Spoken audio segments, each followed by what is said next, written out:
Saudações de paz. Olá. Seja bem-vindo ao Comunica, primeiro Congresso Internacional Online de Relacionamento, Rompimento e Divórcio. Estou honrada e muito grata pela oportunidade de estar participando e compartilhando com todos vocês desses dias de muita aprendizagem e troca de experiência. Eu sou Ramita Jordão e escolhi para o tema de minha palestra falar sobre relacionamentos, expectativas e aprendizagem.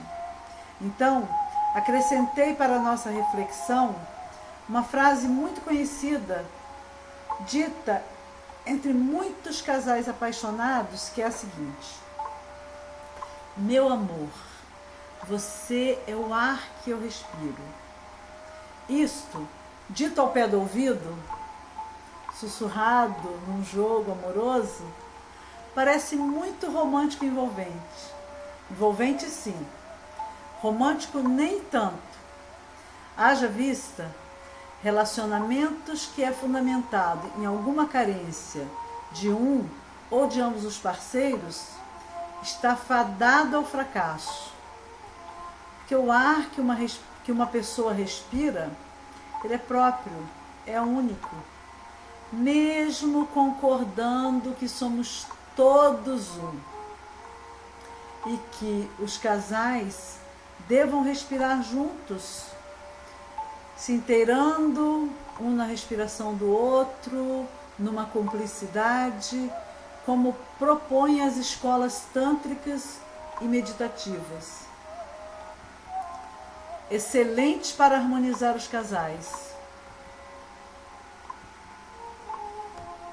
Mas, quando um acredita que só viverá, só sobreviverá, respirando a respiração do outro, e o outro passa a acreditar que ele é uma necessidade primordial na vida do outro, a relação torna-se um jogo de dependências.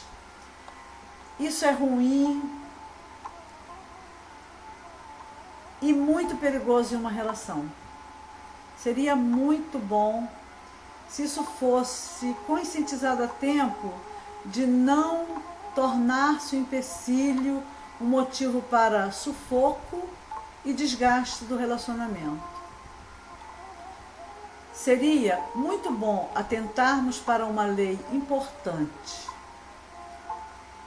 que rege os relacionamentos. Os afins se atraem e cada um tem o seu papel no relacionamento. No universo, nesse imenso universo, somos um microcosmo, interagindo o tempo todo com um grande, um macrocosmo, e tudo que nele existe. O que sustenta tudo isto é a pulsação do universo, a nossa respiração, a respiração do universo. Como um microcosmos, possuímos um imenso universo interior que também dá suporte a outros milhares de seres, de universos. Tudo isso é relacionamento. O nosso relacionamento com esse mundo começa, na verdade, muito antes da nossa concepção.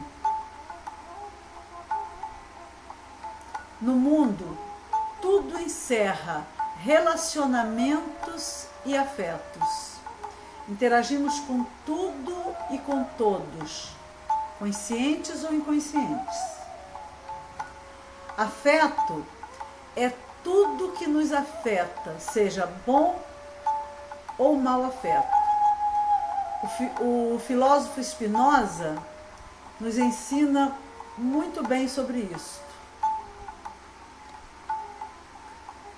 Em se tratando de relacionamento afetivo sexual, que rege o encontro e a união de duas pessoas, e assunto de nossa pauta aqui, é importante considerar a relevância do estudo,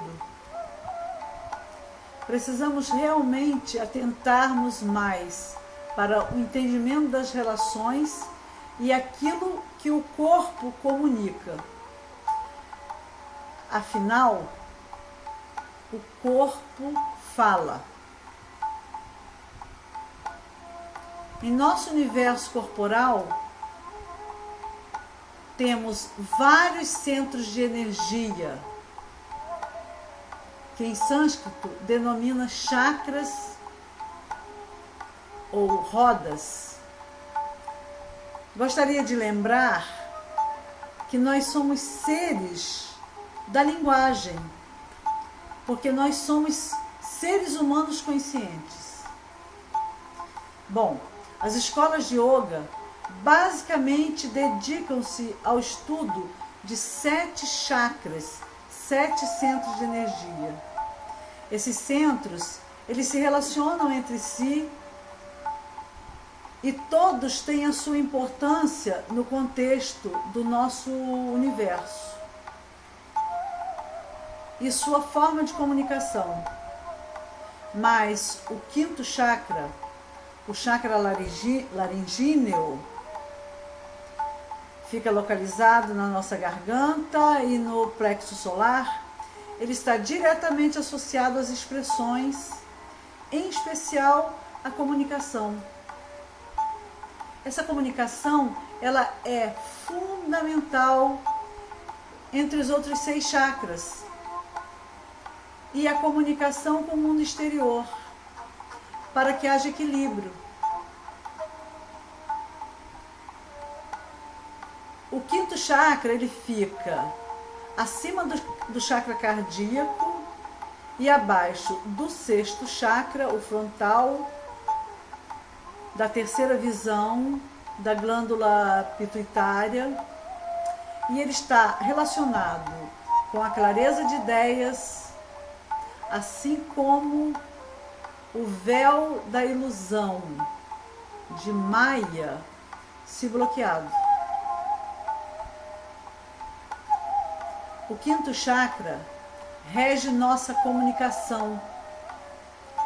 Esses chakras, se funcionando bem, podemos estabelecer relações mais amorosas, compreensivas e claras. O único risco de uma comunicação clara é um relacionamento saudável. Mesmo nas crises. Crises fazem parte das nossas vidas e sustentam as mudanças. Geralmente, entramos em um relacionamento sem pensar sobre aquele relacionamento. Existe um dito muito popular e bem antigo que diz o seguinte: casar ou comprar uma bicicleta? Isso significa, mais ou menos, dizer que que quem pensa não casa, prefere comprar uma bicicleta. Mas eu imagino que tem algo mais apimentado aí nessa história, na história da bicicleta e nessa decisão de casar, porque os ditos populares, eles têm uma razão de ser. Quem anda de bicicleta sabe do estímulo que ocorre entre o genital e o cilindro da bicicleta. E no interior, a sabedoria popular, ela conta muito. Então, entre casar e comprar uma bicicleta, muitas moças e rapazes escolhiam ficar solteiras, solteiros, a envolver-se num relacionamento que talvez não soubesse lidar. Penso que deve ser por aí. Vamos respirar um pouco. Enquanto eu continuo com a palestra, você fica na sua respiração, acompanhando essa palestra.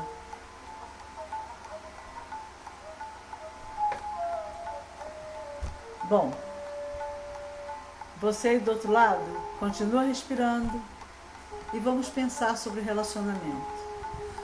Todo relacionamento é calcado em expectativas. Começa mais ou menos assim. As pessoas se encontram por aí, desde numa condução, numa balada, num barzinho, no colégio, na faculdade, na igreja, com os hormônios a todo vapor. São os hormônios sexuais que ligam as pessoas, que atraem, que faz com que elas se apaixonem e se envolvam. Na paixão, tudo é belo. E para a paixão não existe limites. O céu é o limite. Estrelas e estrelas. Às vezes, de tal maneira que os casais apaixonados, eles só se ouvem entre si. Aquele que for mais carente vai receber e absorver melhor as mensagens de afeto do outro. E é nessa hora que os jogos se estabelecem.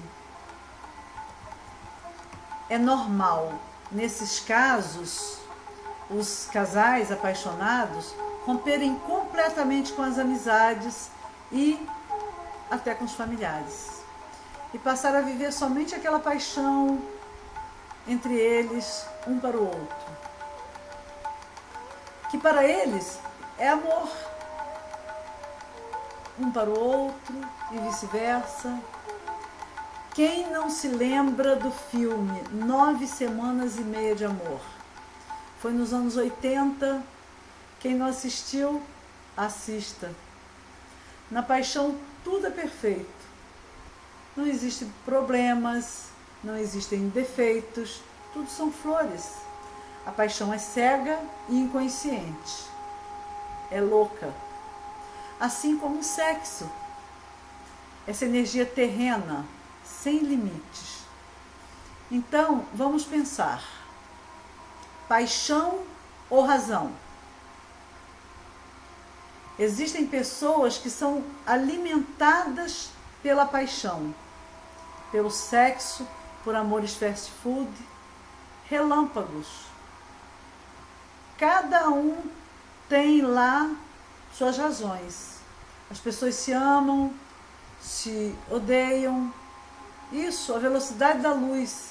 Mas isso é medo. Se juntam e separam-se como se não existe amanhã. Tudo desmorona à sua volta em segundos.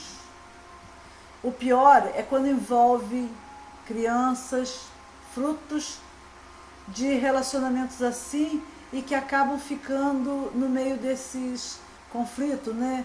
Essas crianças que ficam no meio desses conflitos impensados, inconscientes, desestruturados, isso é realmente muito sério. Exige responsabilidade.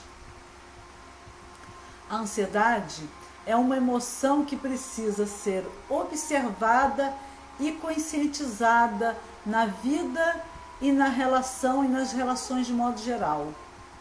Na vida tudo é processo. Eu acredito em milagre, sim. Como terapeuta, entendo, porém, que os processos são fundamentais. Platão usava, sim, a razão. Ele vivia os seus amores para dentro, meio no sapatinho, talvez, mas principalmente distante da frustração de se ver negado perante suas expectativas e seus desejos. Expectativa gera frustração, porque na verdade os maiores estudiosos das paixões, dos dramas amorosos e dos amores afirmam que no encontro com o outro, colocamos sempre uma grande expectativa de realização no outro, daquilo que não somos e que gostaríamos de ser. Então, deve ser por isto que o amante sussurra no ouvido do outro, dizendo: meu amor, você é o ar que eu respiro.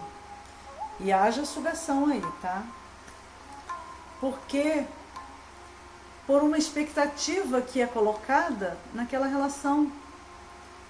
Os apaixonados são alienados, mas de repente o tempo passa. Nosso grande mestre, o tempo, desfaz o véu de Maia, o véu da ilusão, que ao cair, eis que confronta-se com a dura realidade de que aquilo que nós desejamos no outro simplesmente não existe, nunca existiu. Relacionamento não é satisfação de expectativas.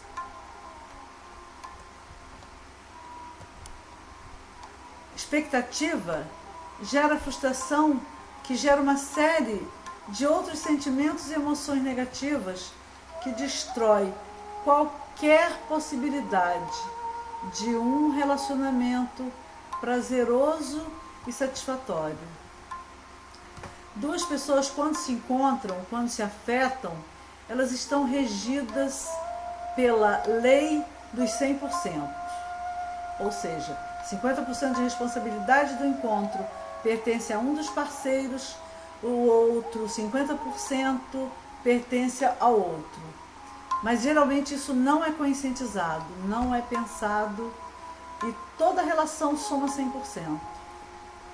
É praticamente impossível no encontro entre duas pessoas, cada uma delas permanecer em 100%. Para estabelecer a relação, amadurecer e se fortalecer na relação, elas terão que abrir mão de uma parte que eu chamo de 50%. E nisso inclui alguns valores, para que elas possam se afinar na relação a dois. O ideal seria que eles abrissem mãos dos medos, das suas fraquezas, dos seus ciúmes, inveja, todos esses sentimentos mesquinhos que movem o ser humano e interferem profundamente em seus bons relacionamentos.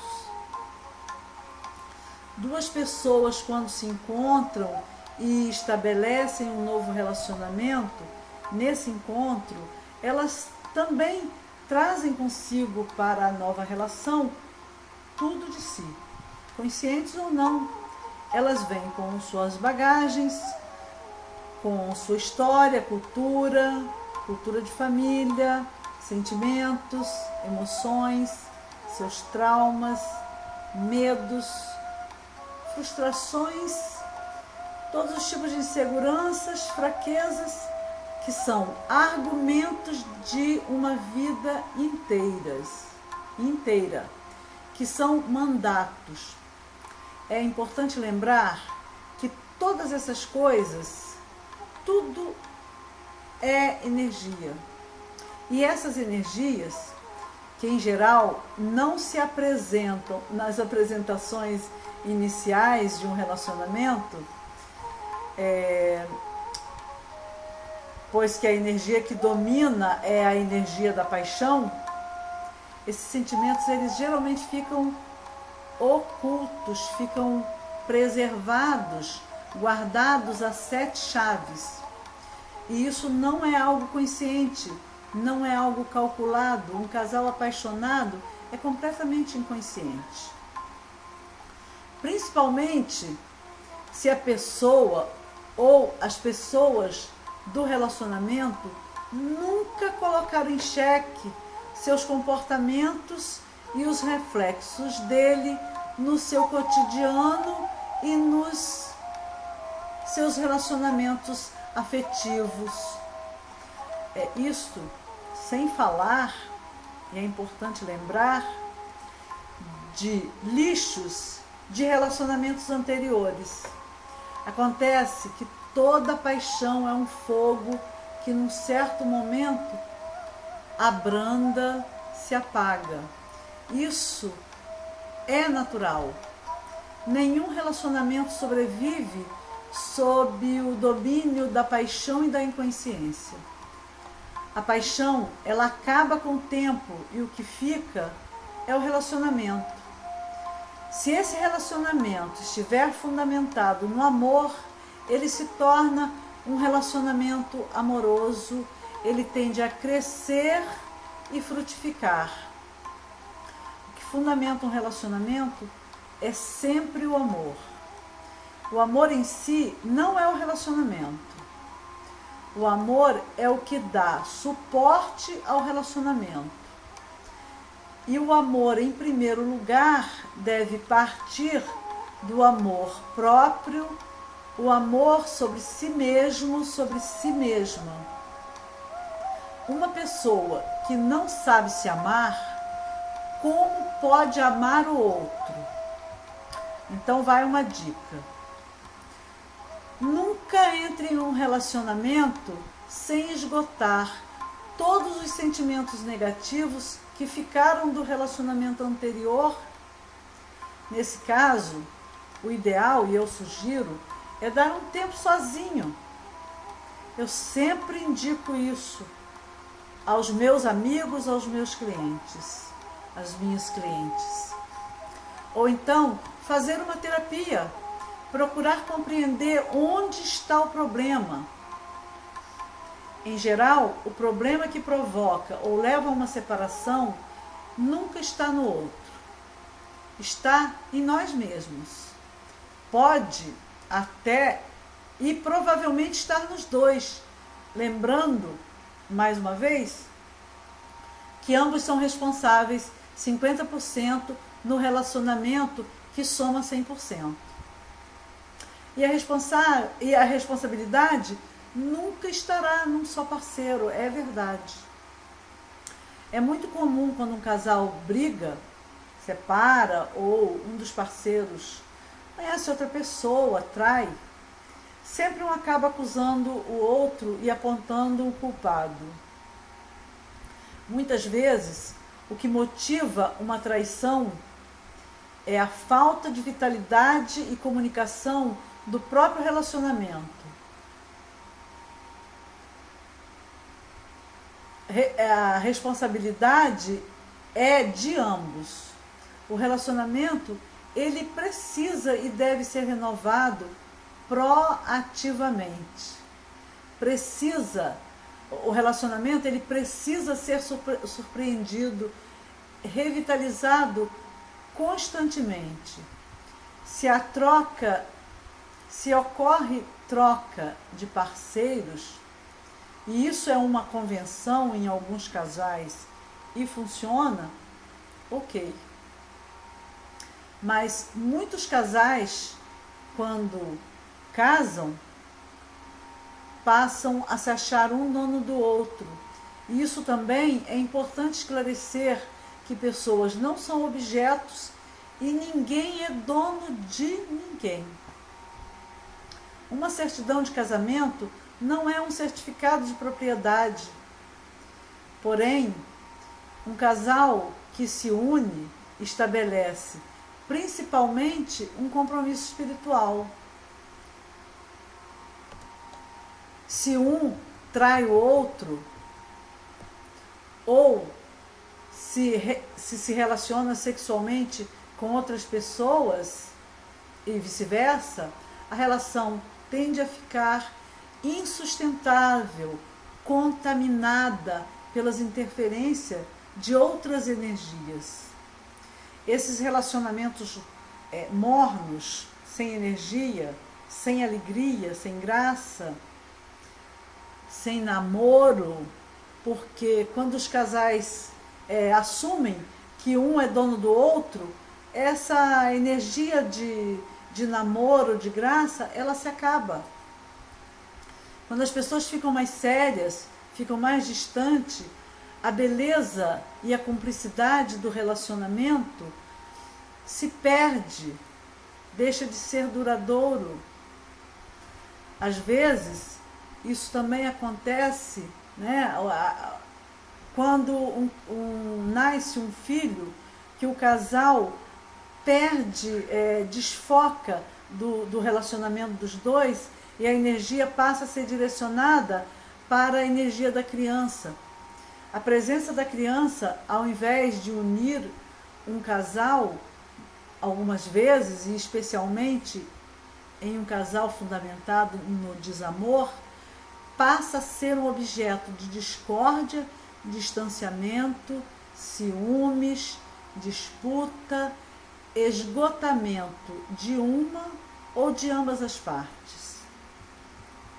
Um bebê, quando nasce, exige muita atenção da mãe que amamenta e toma o tempo da mãe e às vezes do casal o tempo todo.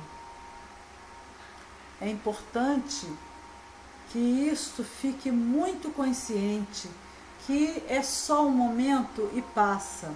A compreensão entre um casal que se ama é fundamental. Então, filhos às vezes é um gerador de conflitos, mas quando o fundamento do relacionamento não é o amor. As pessoas em geral são muito superficiais. Elas não são preparadas para o relacionamento, assim como não são preparadas para pensar sua própria vida, para questionar, tipo, quem sou eu? Então, vivem, tipo, deixa a vida me levar. O relacionamento em si prepara as pessoas na própria dinâmica do relacionamento.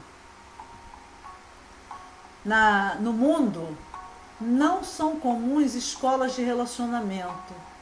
Porém, o mundo mudou, os paradigmas mudaram.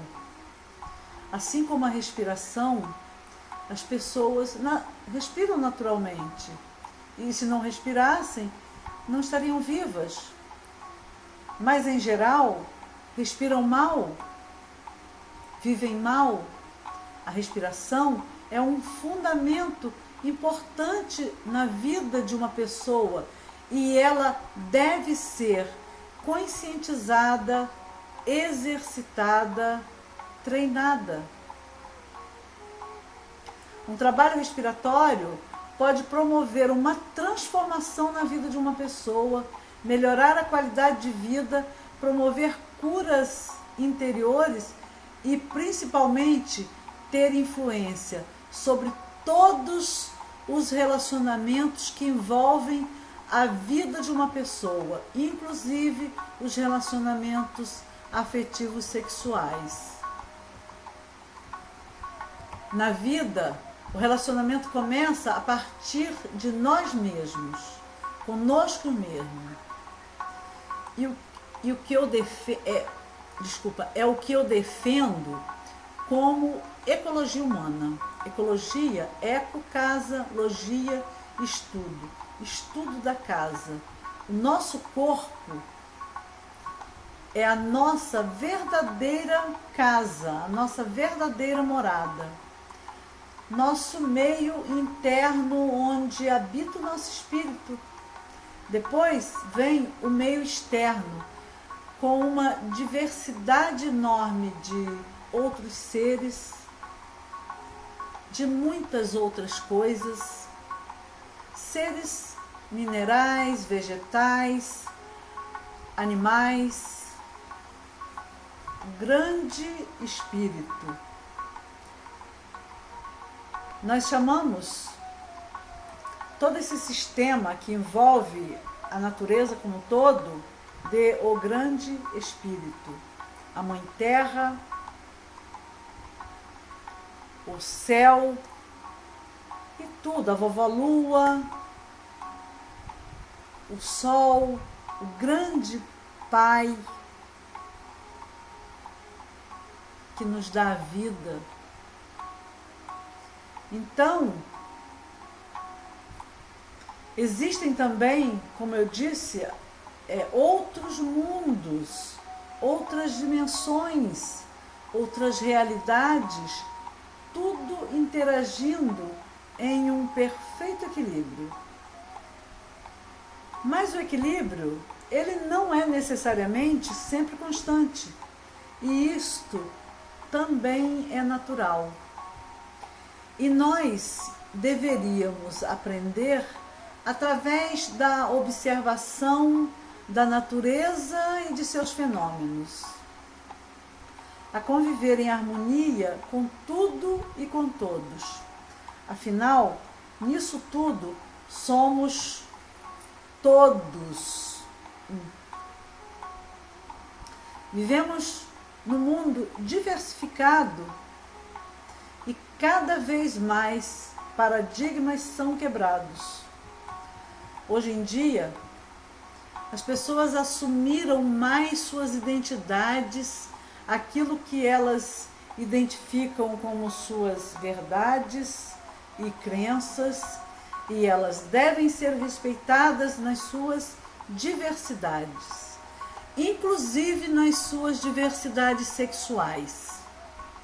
Uma pessoa assumida em sua diversidade sexual é uma pessoa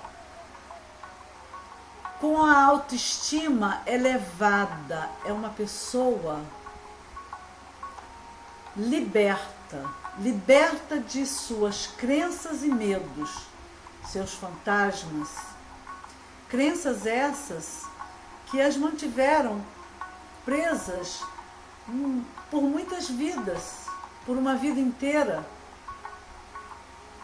Eu defendo um novo modelo de escola, onde a criança, desde muito pequena, começa desenvolvendo a capacidade do pensamento filosófico, da reflexão, da observação sobre si, sobre seus pensamentos, sentimentos e emoções, da observação da natureza e dos seus fenômenos.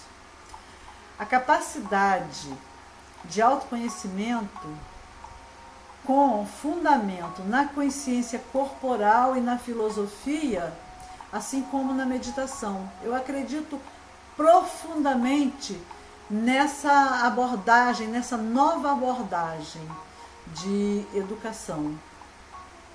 E assim, eu defendo também a criação de novos modelos de escola de relacionamento, com uma visão holística, multidisciplinar, onde as pessoas aprenderiam a se relacionar em afeto, com diversidade, em amor, a começar sobre elas próprias, sobre seu auto-amor, sobre a sua própria respiração e seu corpo. O autoconhecimento, o conhecimento sobre si mesmo, sobre o corpo, onde a premissa básica é a respiração, que rege a vida, que rege tudo. Eu defendo essa forma de escola, esse novo paradigma. Uma pessoa, ela tem que estar bem consigo mesma para estar bem com o mundo e em seus relacionamentos de modo geral. Ela precisa saber conviver consigo mesma para poder compartilhar a vida com outros. Os relacionamentos nos trazem, com certeza, aprendizagem e crescimento. E é através dos relacionamentos que aprendemos e crescemos espiritualmente, holisticamente.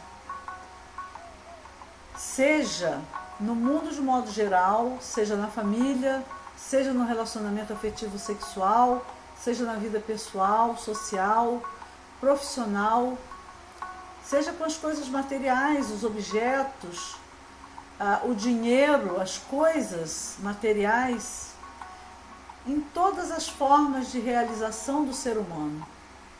Para isso, temos que estar conscientes e dispostos a aprendermos, sermos proativos.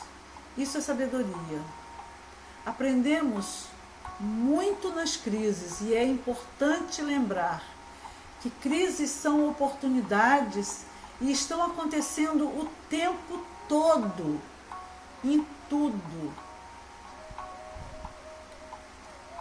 Crises é a chance que o universo nos proporciona para fazermos mudanças assertivas, mas se nos mantivermos reativos, brigando com a vida, brigando com tudo e com todos, perdemos com certeza a oportunidade. A vida em si é uma oportunidade e somos perfeitos em nossas imperfeições. Afinal, somos humanos. Temos que exercer a compreensão. Um relacionamento, necessariamente um casamento, ele não precisa durar a vida toda para certificar que aquela pessoa é uma pessoa bem-sucedida e feliz. E sim, a maneira como ela entra e se despede de uma relação, porque a vida segue e tudo é aprendizagem. Todas as escolas de autoconhecimento apontam para a importância de aplicarmos cotidianamente a sabedoria e a atitude de pensamento proativa, nunca reativa em nossas vidas. Se somos reativos diante das circunstâncias da vida, tendemos a viver uma vida medíocre, vitimosa, infeliz, frustrante. E o resultado disso é a infelicidade e muitas vezes até mesmo uma morte súbita, um câncer agressivo, um AVC e até um acidente fatal. Eu falo de um acidente de automóvel mesmo. Afinal, a vida para pessoas vitimosas é um drama constante. E viver infeliz é ser um morto-vivo. Mas nunca é tarde para ser feliz. Eu quero deixar isso bem claro aqui. Nunca é tarde para sermos felizes. Temos sim que estar sempre conscientes dos nossos pensamentos, desde quando acordamos e até durante o sono. Vigiai e orai. A Bíblia nos ensina. Então, se observarmos nossos pensamentos, modificarmos sempre que necessário e é necessário sempre, porque a vida ela é dinâmica. Observarmos quando eles são destrutivos, negativos e promovermos pensamentos positivos, aprendendo a colocar a palavra certa na hora certa, pois a palavra é o verbo. No princípio era o verbo, e o verbo estava com Deus, e o verbo era Deus. Isso quer dizer sobre o poder da palavra, o poder do nosso pensamento criativo. A nossa mente, dependendo das nossas crenças, ela pode ser um divisor de águas em nossas vidas, ou um limitador de nossas vidas, de nossas várias vidas, de nossa felicidade. Olhar os pensamentos, promover pensamentos positivos, é uma dica que eu quero deixar, que eu quero pontuar aqui para você, caro ouvinte, cara ouvinte.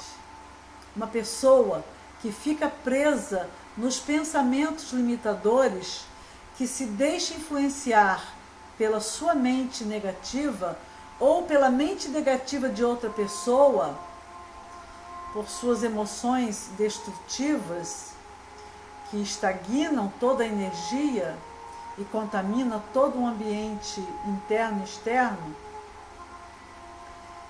ela está fadada a viver por vidas infelizes.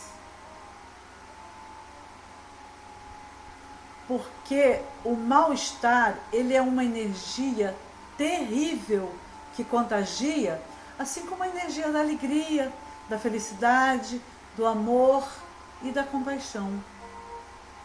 O ideal é aprendermos a fazer o caminho do meio, o caminho do equilíbrio, como ensina o Tao, o princípio do Zen budismo. E a meditação é uma ferramenta fundamental e está totalmente baseada na respiração, que é o princípio fundamental da vida. Ela, juntamente com tudo que envolve a nossa corporalidade, porque mente e corpo é uma coisa única, que envolve todo o universo corpo-mental. A neurociência sustenta essa minha afirmação. Pensamentos, sentimentos, emoções. Eu diria, respiro e sinto, penso, logo existo. Existe uma multiplicidade de práticas corporais. Aliás, cada um pode e deve adotar a sua conforme a sua afinidade. Essas práticas, elas poderão fazer uma revolução amorosa no novo paradigma do ser humano e promover pessoas melhores, pessoas mais saudáveis em seus relacionamentos de modo geral. Eu, especialmente, adotei para a minha vida uma proposta de vida com base nas práticas corporais, tendo a respiração como fundamento e as práticas meditativas, especialmente as práticas meditativas ativas, que envolvem respiração, movimento consciente, expressão, todas as formas de expressão, grito, choro, riso, catarse, dança e silêncio, que é uma experiência fundamental na nossa existência. Consciência nas ações mais simples, na respiração, na alimentação, na vida sexual, no acordar, no dormir, no pensar, no relacionar de todas as formas, em tudo.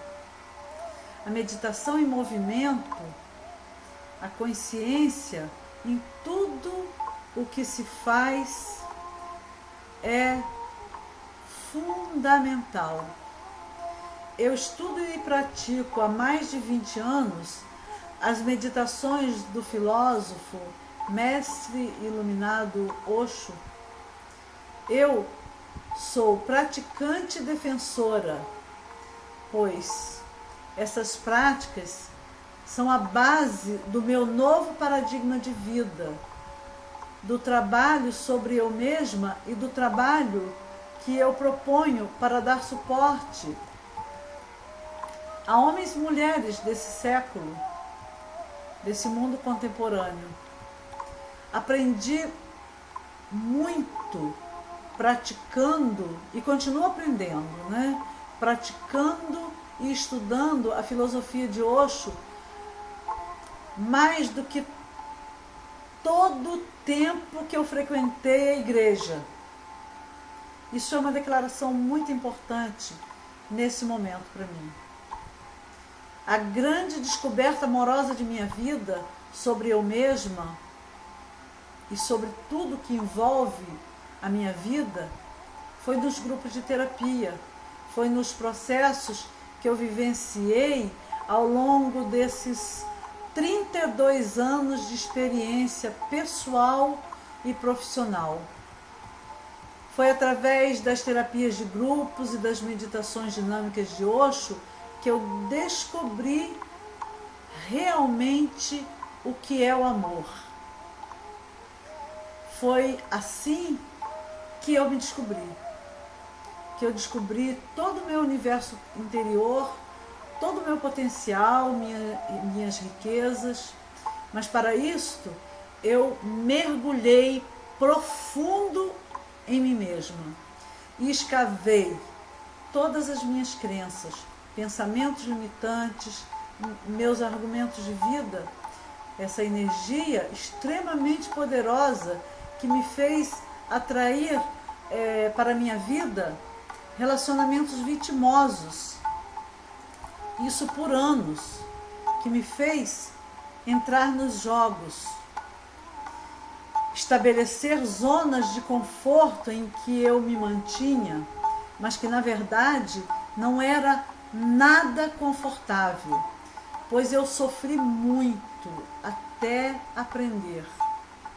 E obviamente continuarei aprendendo e como vivente também, vivendo experiências outras de sofrimento, mas aquelas que eu vivi, provavelmente eu não repetirei. E sempre também estarei ensinando, pois sei que posso me disponibilizar à aprendizagem sempre, e isso é uma constante em minha vida. Aprendizagem e ensinamento, compartilhamento, até o fim da minha existência. Porém, naquela zona de conforto, em que o argumento de vida era um círculo vicioso, repetitivo, que me fazia manter ali prisioneira, repetindo meus comportamentos, isso não viverei jamais. Precisei, de fato, chorar rios de lágrima. Também ri aos baldes.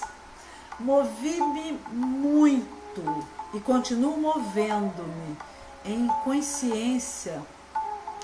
Fiz muita catarse, continuo fazendo e ainda farei muitas, porque a experiência e as emoções, elas são coisas contínuas em nossa vida. Mas viver com consciência é muito mais feliz e prazeroso. Então, para mim foi fundamental esgotar toda a minha energia doente, dançar muito para encontrar-me e poder compartilhar um pouco de mim, daquilo que eu já vivi e que talvez eu gostaria de estar proporcionando para outras pessoas, especialmente para a nossa juventude. Então, sou defensora da ecologia humana, do meio ambiente, da diversidade social, sexual, de todas as diversidades existentes no meio ambiente. Acredito que gente é feita, existe, feita pelo Criador, né? E existe para brilhar e ser feliz. Que possuímos um potencial mental, humano, amoroso, imenso e desconhecido. Escondido, muitas vezes, em nossos medos. Acredito e quero compartilhar que o amor é o caminho para a felicidade. Que o perdão, a começar por nós mesmos, nós mesmas. A gratidão por tudo que há é fundamental no caminho da felicidade.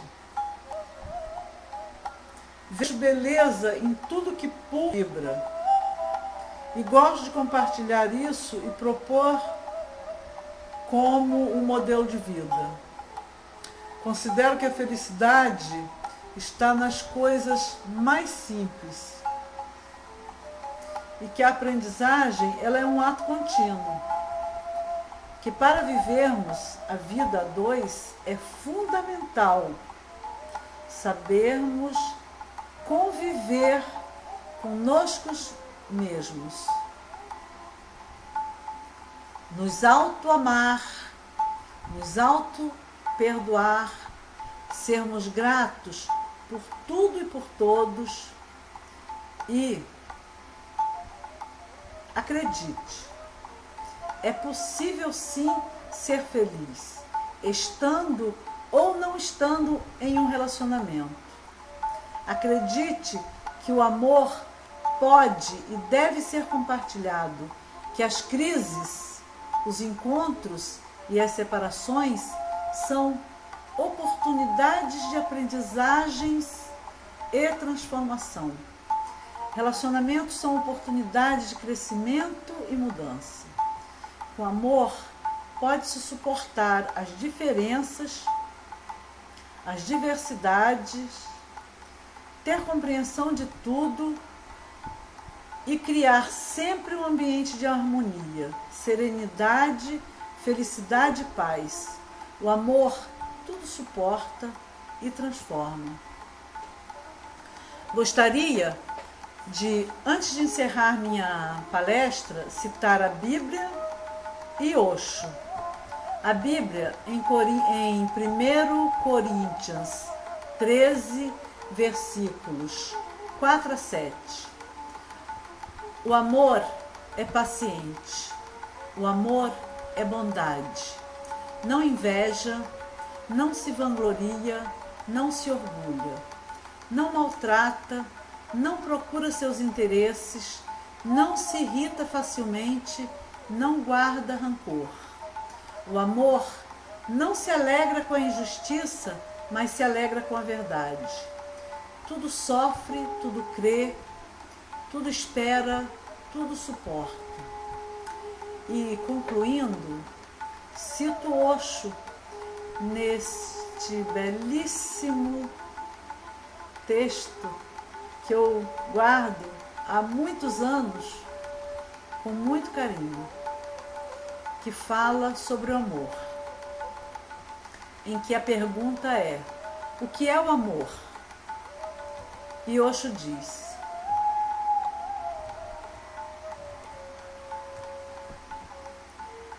amor é a radiância, a fragrância de conhecer a si mesmo, de ser você mesmo. Amor é uma alegria transbordante.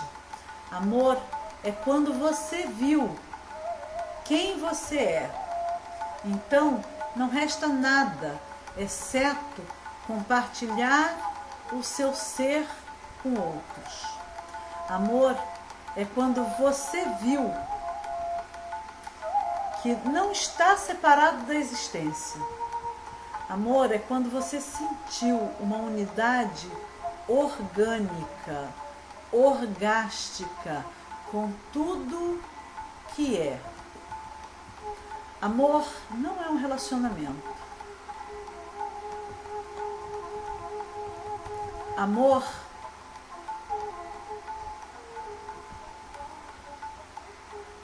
não é um relacionamento. Desculpa, amor é um estado de ser e não tem nada a ver com nenhuma outra pessoa. A pessoa não está em amor, a pessoa é amor. E óbvio que quando alguém é amor, ela está em amor. Mas isso é uma consequência, um subproduto, não é a fonte.